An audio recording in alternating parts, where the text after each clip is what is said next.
The book of Job, chapter 17. My spirit is broken, my days are extinguished. The grave is ready for me. Are not mockers with me? And does not my eye dwell on their provocation? Now put you down a pledge for me with yourself. Who is he who will shake hands with me?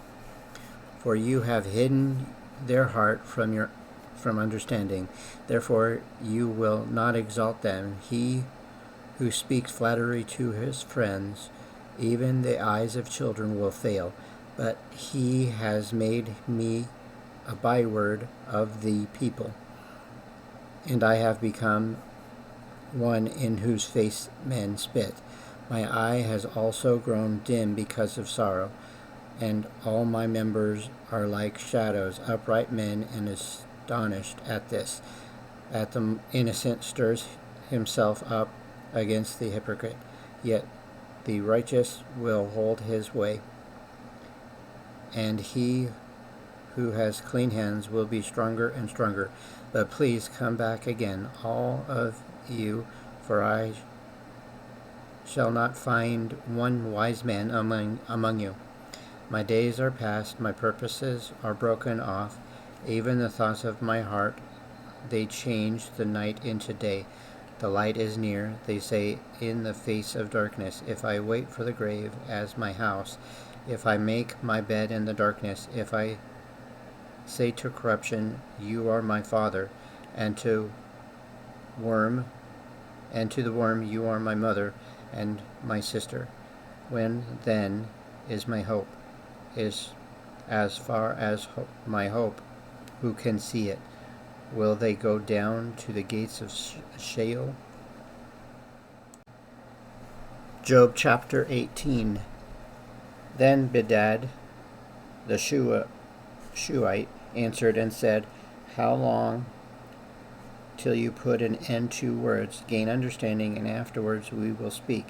Why are we counted as beasts and regarded as stupid in your sight? You who tear yourself in anger, shall the earth be forsaken for you, or shall the rock be removed from its place? The light of the wicked indeed goes out, and the flame of his fire does not shine.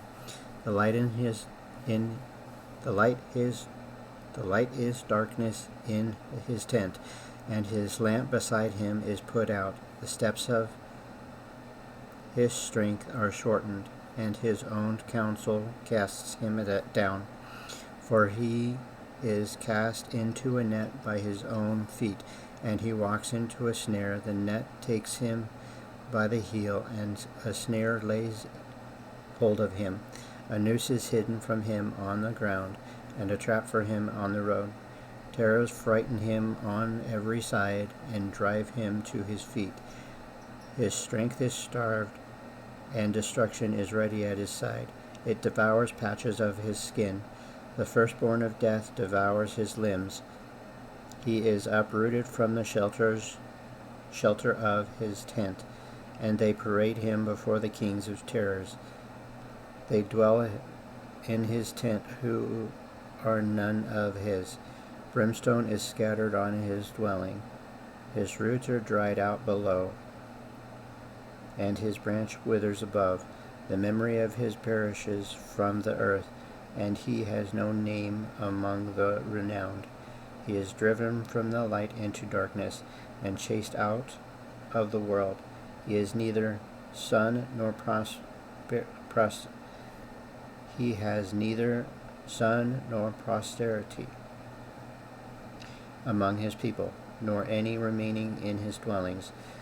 Those in the west are astounded at his day, as those in the east are frightened. Surely such are the dwellings of the wicked, and this is the place of him who does not know God. Job chapter 19. Then Job answered and said, how long will you torment my soul, and break me in pieces with your words? These 10 times you have reproached me. You are not ashamed that you have wronged me. And if indeed I have erred, my error remains with me. If indeed you exalt yourself against me and plead my disgrace against me, know then that God has wronged me and has surrounded me with his net. If I cry out concerning wrong, I am not heard. If I cry out aloud, there is no justice. He has fenced up my way so that I cannot pass, and he has set darkness in my paths. He has stripped me of my glory and taken the crown from my head. He breaks me down on every side, and I am gone. My hope he has uprooted like a tree. He has also kindled his wrath against me. He counts me as one of his enemies. His troops come down and build up their road against me. They encamp all around my tent. He has removed my brothers far from me, and my acquaintances are completely estranged from me. My relatives have failed, and my close friends have forgotten me. Those dwell in my house, and my maidservants count me as a stranger. I am an alien in this sight. I call my servant, but he gives no answer. I beg him with my mouth. My breath is offensive to my wife, and I am repulsive to the children of my own body. Even young children despise me. I rise and they speak against me. All of my close friends abhor me, and those whom I love have turned against me. My bone clings to my skin and to my flesh, and I have escaped by the skin of my teeth. Have pity on me. Have pity on, my friends, for the hands of God has struck me. Why do you persecute me as God does, and are not satisfied with my flesh? Oh, that my words were written. Oh, that they were inscribed in a book, that they were engraved on a rock with an iron pen and lead forever. For I know that my Redeemer lives, and I shall stand at last on the earth. And after my skin is destroyed, this I know, that in my flesh I shall see God, whom I shall see for myself, and my eyes shall behold, and not another. How my heart yearns within me. If you should say, how shall we persecute him?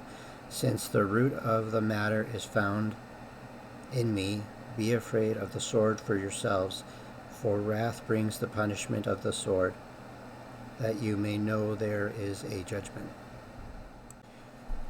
The Book of Job, chapter 20. Then Zophar the Naamathite answered and said, There my anxious thoughts make me answer, because the turmoil within me. I have heard the rebuke that reproaches me, and the spirit of my understanding causes me to answer. Do you not know this of old, since man has replaced on earth, that the triumphing wicked is short, and the joy of hypocrite is but for a moment? Though his haughtiness mounts up to the heavens, and his head reaches to the clouds, yet he will perish forever like his own refuge. Those who have seen him will say, Where is he? He will fly away like a dream, and will not be found. Yes, he will be chased away like a vision of the night. The eye that saw him will see him no more, nor will his place behold him any more. His children will seek the favor of the poor, and his hands will restore his wealth. His bones are full of his youthful vigor. but it will lie down with him in the dust. Though evil is sweet in his mouth, and he hides it under his tongue, though he spares it and does not forsake it, but still keeps it in his mouth, yet his food in his stomach turns sour. It becomes cobra venom within him. He swallows down riches and vomits them up again. God casts them out of his belly, he who sucked the poison of cobras. The viper's tongue will slay him. He will not see the streams, the rivers flowing with honey and cream. He will restore that for which he labored, and will not swallow it down. For the proceeds of business he will get enjoyment, for he has oppressed his forsaken the poor. He has violently seized a house which he did not build. Because he knows no quietness in his heart, he will not save anything he desires. Nothing is left for him to eat. Therefore his well-being will not last. In his self-sufficiency he will be in distress. Every hand of misery will come against him when he is about to be filled, when he is about to fill his stomach. God will cast him the fury of his wrath, and will rain it on him while he is eating. He will flee from the iron weapon. A bronze bow will pierce him through. It is drawn and comes out of the body. Yes, the glittering point comes out of the gall. Terrors come upon him. Total darkness is reserved for his treasures. An unfamed fire will consume him. It shall go ill with him who is left in his tent. The heavens will reveal his iniquity, and the earth will rise up against him. The increase of his house will depart, and his goods will flow away into the day of his wrath. This is the portion of God, from God whom wicked men. Let's repeat that again. This is the portion from God for a wicked man, the heritage appointed to him by God.